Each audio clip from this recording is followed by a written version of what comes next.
Okay, this video is on the femur, and this is the traditional view of the femur. But to really understand the anatomy of the femur, you need to look at both views, front and back. But we'll start with the front. This is easy. This is just the head of the femur. It's the rounded epiphysis. And then this is the neck, the skinny neck. So if you imagine this to be a little man, this is the head, eye, smiley face. This is his head. This is his neck, right? So it's a man standing sort of with his head tilted.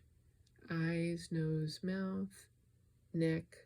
That means this is his shoulders, right? So he's tilted. The upper shoulder is a very big bump called the greater trochanter.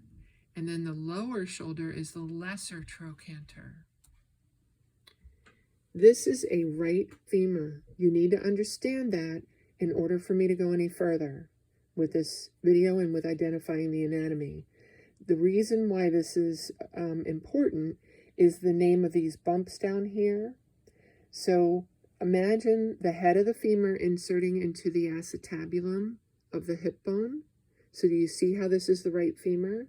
If this is the hip joint here, that means if this is the right femur, imagine this being a person in front of you. This is lateral and this is medial. So you have to remember those words. Lateral means toward the outside, medial means toward the inside. So this bump here is the lateral condyle. This is the medial condyle. Now I'm going to flip this over.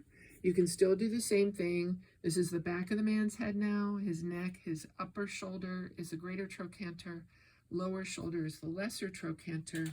And then this is still a right femur, right? So this is the lateral condyle and this is a medial condyle. And you can see the condyles up close here.